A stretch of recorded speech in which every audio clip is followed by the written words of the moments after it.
चलिए आज हम लोग सबसे पहले पढ़ेंगे क्या, अभाज्य गुणनखंड करने सीखेंगे। क्या सीखेंगे? अभाज्य गुणनखंड करने सीखेंगे। तो सबसे पहले हम कुछ सवाल दे देते हैं आप लोगों को जो अभाज्य गुणनखंड कर सकते हैं। जैसे मान लिए कोई संख्या है 140, इसका अभाज्य गुणनखंड करना है। कोई एक संख्या और ले लिए, मान लिए ये 50 है, जिसकी अभाज्य गुणनखंड करनी है।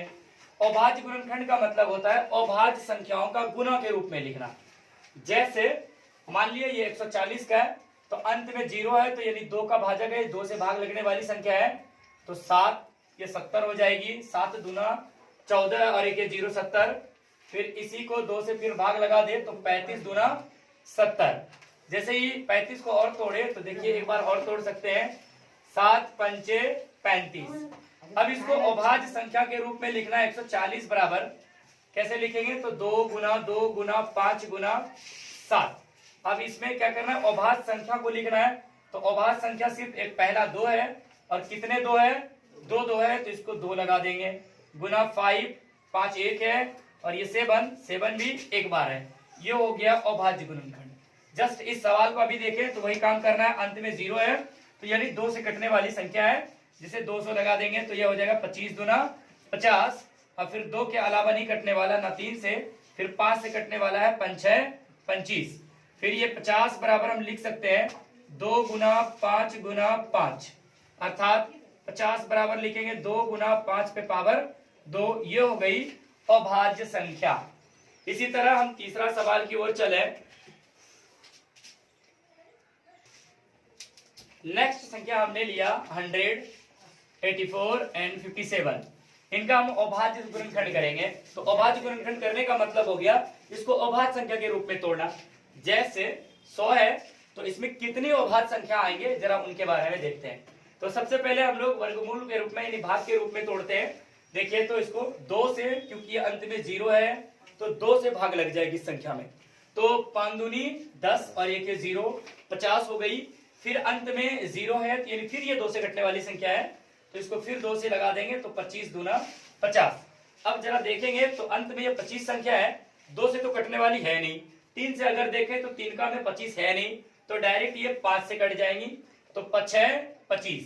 अब करना क्या है कि हमें संख्या 100 बराबर लिख लेनी है 2 गुना 2 गुना 5 गुना 5, यानी 100 बराबर लिखेंगे 2। 2 अभाज्य संख्या है, कितनी बार 2 है, तो ये 2 बार है। फिर मल्टीप्लीकेशन के रूप में लिखना है 5 है, कितनी बार है, 2 बार है। ये अभाज्य गुणनखंड हो गया। इसी प्रकार जब हम आगे की बात करते हैं, ये 84 है, अंत में 4 है, तो मतलब 2 से भाज्य लगने वाली संख्या है, तो 2 से लगा लेंगे। तो ये देखिए तो 4 दूना 8, 2 दूना 4, फिर ये 42 हो गया। फिर 2 से कटेगा, क्योंकि अंत में कौन सी संख्या है, 2 है। जरा इसको भी 2 से लगा लेते, देखिए कैसे, 2 दूनी 4 और 2 एकम 2। जैसे ही 21 हो गया। अब इसको 2 से कटने वाली संख्या है नहीं, 2 से नहीं है, तो फिर 3 से देखेंगे। चलिए 3 से देख लेते हैं, तो 3 सत्ते 21। अब तो ये 7 अभाज्य संख्या खुद है, तो अब ये टूटने वाली संख्या नहीं है। चलिए तो अब हम लोग क्या करेंगे, 84 का अभाज्य गुणनखंड संख्या लिख लेंगे इस प्रकार से।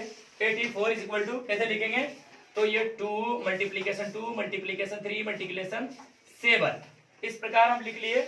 अब करना क्या है, इसको सजा लेना है, यानी अरेंज कर लेना है। देखिए तो ये 2 अभाज्य संख्या है। शर्त ये है कि अभाज्य संख्या में सिर्फ एक ही अभाज्य संख्या रहेगा, बट उसके पावर के रूप में लिख देना है हमें। जैसे ये 2 कितने बार आए, 2 बार आए, तो इस पे पावर लगा देना है 2। फिर मल्टीप्लीकेशन 3 लिखना है, ये 3 एक ही बार है, तो एक ही बार रहेगा। फिर ये 7 है, तो 7। ये हो गया हमारा अभाज्य गुणनखंड। जैसे नेक्स्ट आगे की ओर चले तो 57। पहली बात कि अगर ये 2 से देखे तो 7 है, 2 से कटने वाली संख्या नहीं है। 3 से अगर देखें तो ये देखिए 3 एकम 3 और बच जाता है 2, कट जाता है क्या, 27 ना। देखिए तो 3 एकम 3, 2 9 तिया 27, या फिर 19 तिया 57। देखिए तो 3 खुद अभाज्य संख्या है, और 27 भी क्या है, 29 भी क्या है, 19 क्या है, अभाज्य संख्या है। तो इसको हम क्या लिखेंगे, 57 बराबर 3 मल्टीप्लीकेशन 19। अब ये देखिए तो ये खुद अभाज्य संख्या हो गया। अब इसको छोड़ देंगे। आज हम फिर न्यू टॉपिक की बात करेंगे, HCF एंड LCM। HCF यानी हाईएस्ट कॉमन फैक्टर, यानी बड़ी सी बड़ी संख्या ढूंढनी है हमें। कोई दो संख्या तीन संख्या रहे, उनका सबसे बड़ा संख्या ढूंढना, यानी सबसे बड़ी से बड़ी संख्या जो उन सारी संख्याओं में उस संख्या से क्या लग जाए, भाग लग जाए, वो होती है HCF। LCM lowest common multiple या फिर मल्टीप्लीकेशन जो कहना कह सकते हैं, जिसे हम हिंदी में लघुत्तम समापवर्तक और इसे महत्तम समापवर्तक कहते हैं। इसका मतलब ये होता है कि कोई भी संख्या है उनकी सबसे बड़ी संख्या ढूंढनी है, यानी ऐसी संख्या गुना करने के रूप में निकालना है, और जो संख्या जो जिसको भाग लगाएंगे वो सारे का क्या हो, सबसे बड़ी संख्या हो, जिसे कि छोटी छोटी संख्या से भाग लगाए वो सारी संख्या को क्या कर लग जाए, उस पूरी संख्या में सारी संख्याओं से भाग लग जाए।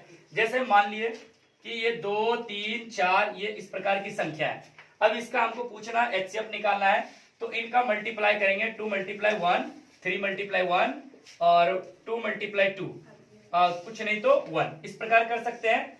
तो इसको हम अभाज्य के रूप में कैसे लिखेंगे, देखिए तो 2 एकम 2 यानी 3 एकम 3 और ये 2 दूनी 4 यानी 2 पे पावर 2।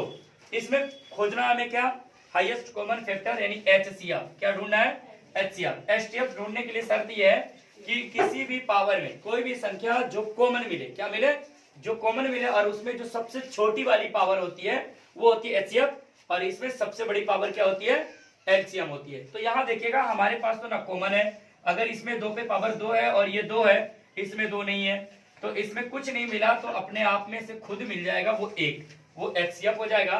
बाकी LCM की बात करें तो सारी संख्या को क्या करेंगे हम, चाहे बड़ी से बड़ी पावर को मल्टीप्लाई करेंगे, या फिर जो शेष बच जाता है उन संख्या को क्या करते हैं हम लोग, मल्टीप्लाई कर लेते हैं। जैसे 2 × 3 × और ये हो गया 4 4 तिया 12 12 दूना 24। आपके पास जो संख्या आई LCM वो कितनी आई है, 24 आई है। और इस 24 में देखिए जितनी भी संख्या थी आपकी 2 3 4, अब एक एक करके इस पूरी संख्या में भाग लगाइए 2 से। अगर 2 से भाग लगाएंगे तो 12 दूना 24, 3 से लगाएंगे तो 8 तिया 24, और 4 से भाग लगाएंगे तो 6 चौके 24। तो ये देखिए तीनों संख्या से परिपूर्ण रूप से कट रही है, तो ये हो गया LCM। क्या हो गया, LCM। अब इसी चीज को देखिए तो सबसे छोटी संख्या, यानी 2 3 5 में से कुछ कॉमन पार्ट मिले, देखिए तो 1, ये 24 में से 1 का मल्टीपल हो जाएगा, ये हो गया HCF। कुछ ना मिले तो ये क्या होता है, HCF। चलिए इसके बारे में और हमें बेसिक जानकारी पढ़नी है।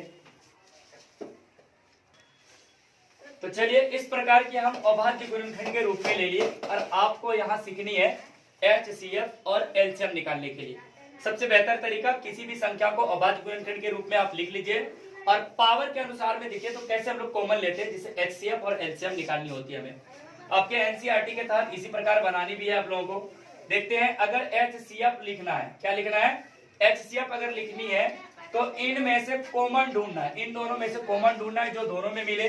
जैसे ये देखिए तो पहली बात कि दोनों में 2 2 मिल रहा है, 2 2 दोनों में मिला, तो जो छोटी पावर होती है वो HCF में होती है। जैसे कि छोटी पावर HCF में क्या है, तो 2 है, और ये 2 पे पावर 2 बड़ी पावर है कि नहीं। जैसे और उसी में अगर LCM निकालनी हो तो इन्हीं दोनों में से जो बड़ी पावर होगा उसको क्या करना है, LCM में लिख लेना है। जैसे 2 पे पावर 2 ये LCM में लिख लिए।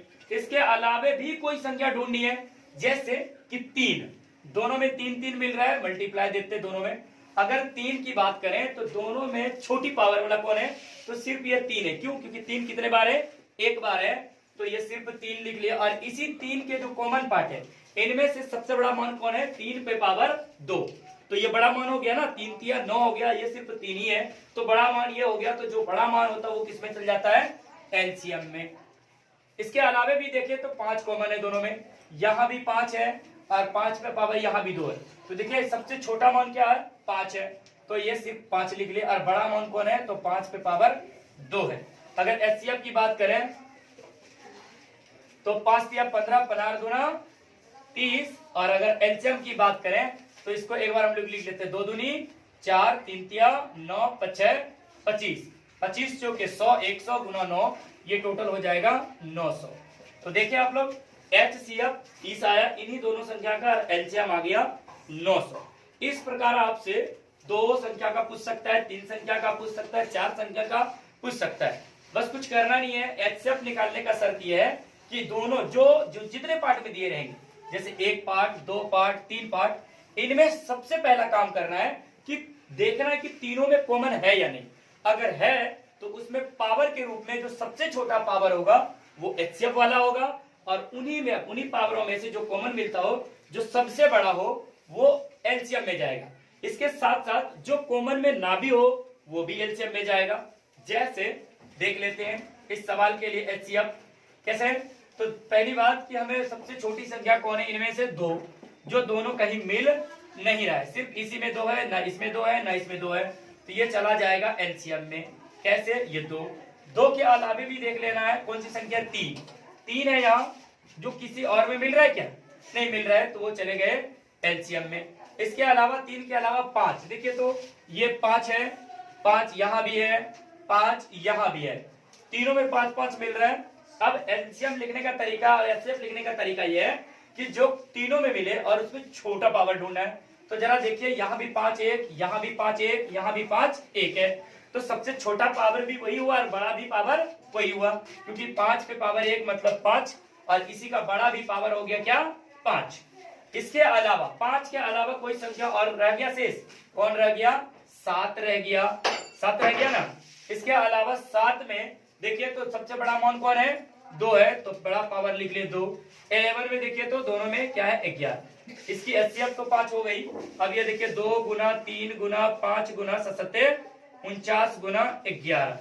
अब इन संख्या को जो भी गुना करके लाएंगे वो हो जाएगा एलसीएम। कोई दिक्कत है?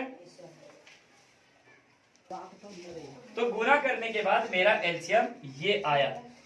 चलिए हम नेक्स्ट टॉपिक की बात करते हैं।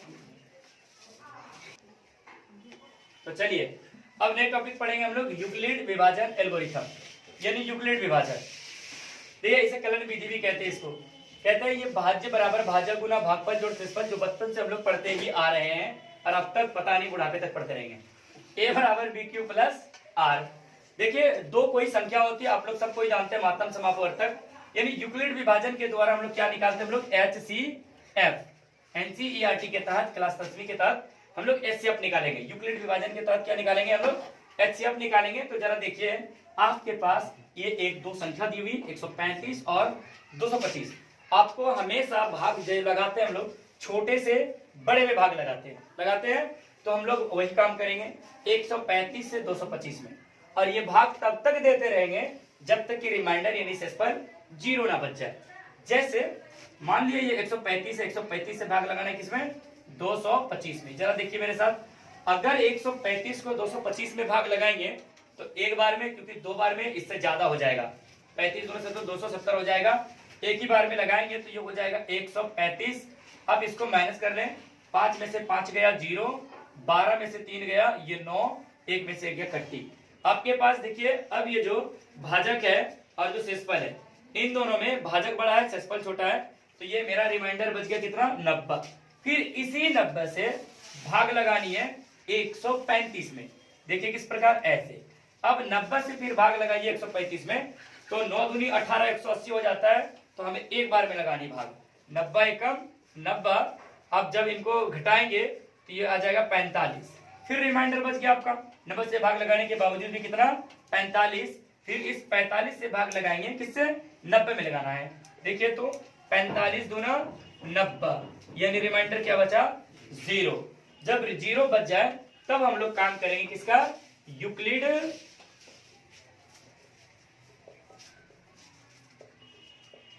विभाजन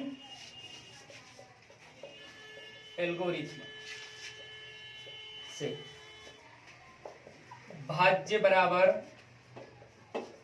भाजक गुना भागफल जोड़ शेषफल।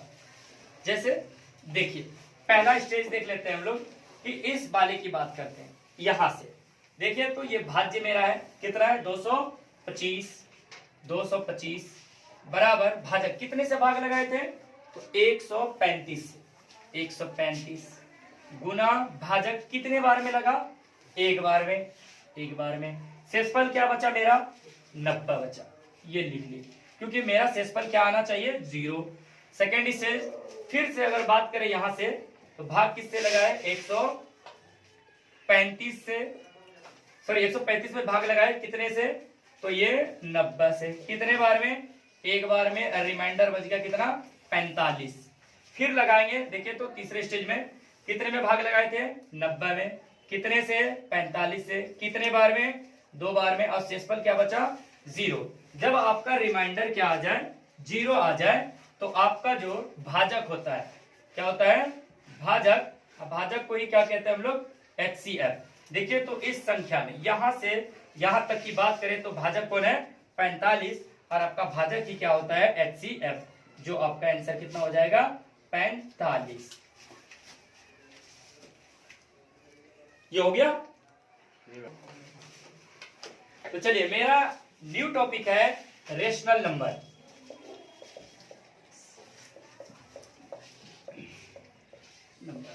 यानी परिमेय संख्या। परिमेय संख्या का ही हम लोग क्या निकालते हैं, दशमलव प्रसार निकालते हैं। और दशमलव प्रसार कितने प्रकार के होते हैं, 2 प्रकार के, जिसे हम शांत या फिर अशांत कहते हैं।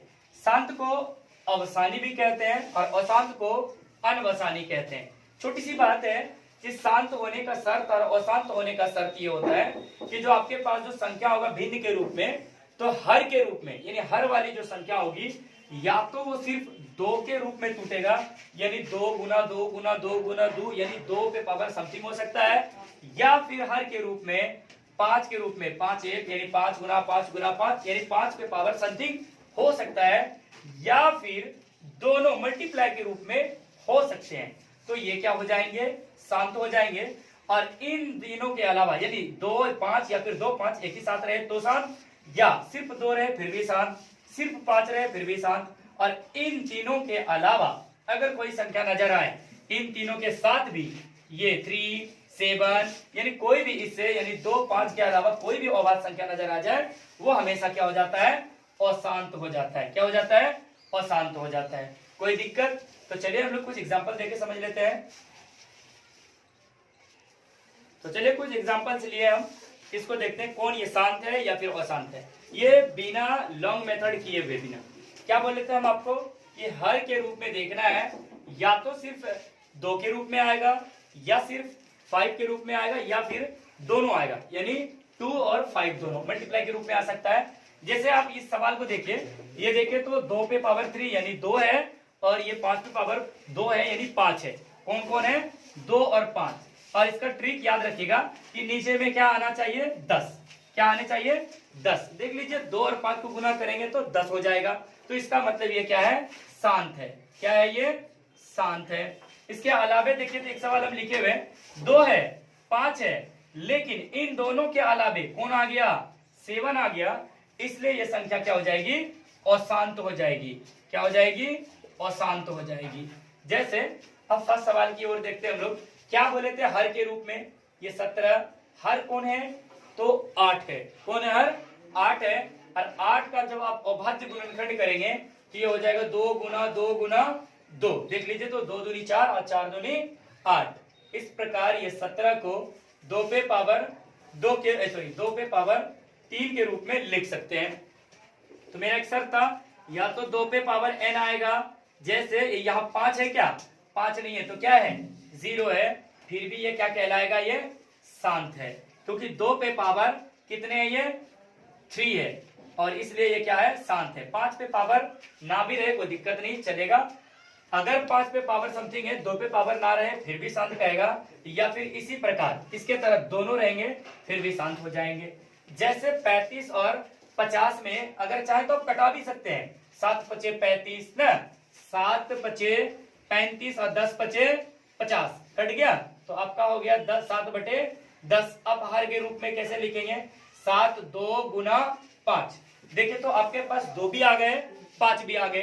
तो शांत होने के लिए शर्त है कि 2 और 5, या फिर 2 या सिर्फ 5 आ सकते हैं, फिर भी ये क्या कहलाएंगे, आपका शांत ही कहलाएंगे। कोई दिक्कत?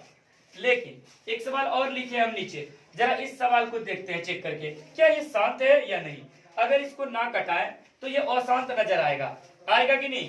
3 पचे 15, जैसे इस सवाल को देखिएगा, 6 3 पचे 15।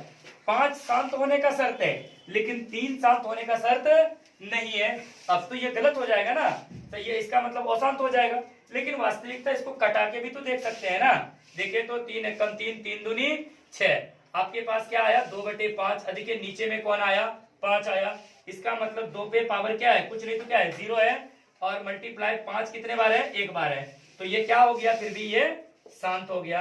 तो आपको कटा के भी चेक करने जरूरी है, नहीं करेंगे तो कभी गलत हो जाएगा। जिस तरह इस प्रकार का देखिए 6/15, अब नीचे में 3 और 5 आ रहा है तो 15 हो गया, तो ये 3 के वजह से शांत हो गया, यानी अशांत हो गया।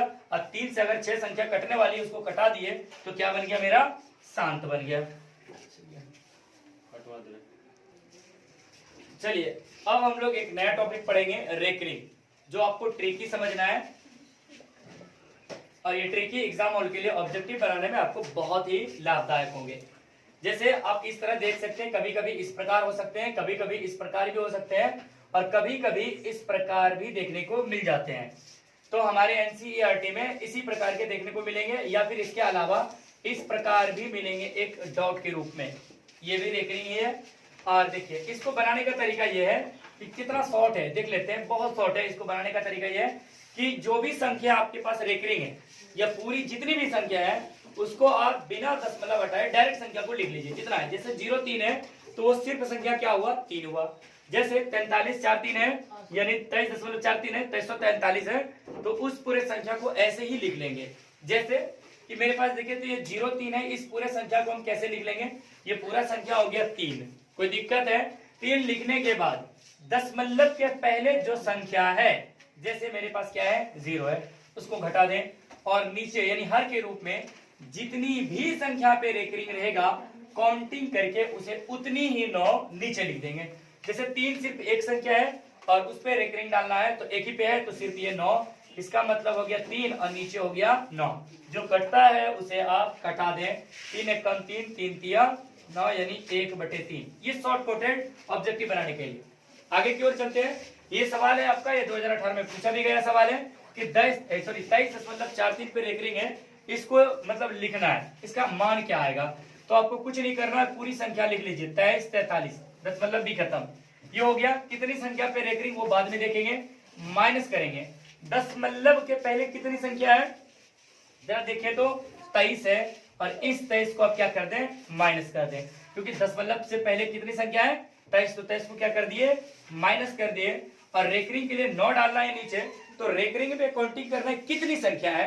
जैसे आप देखिए तो इसमें 2 संख्या पे रेकरिंग है, कौन कौन, 4 और 3 पे रेकरिंग है, तो इसका मतलब कितने 9 हो जाएंगे, नीचे डबल 9 हो जाएंगे।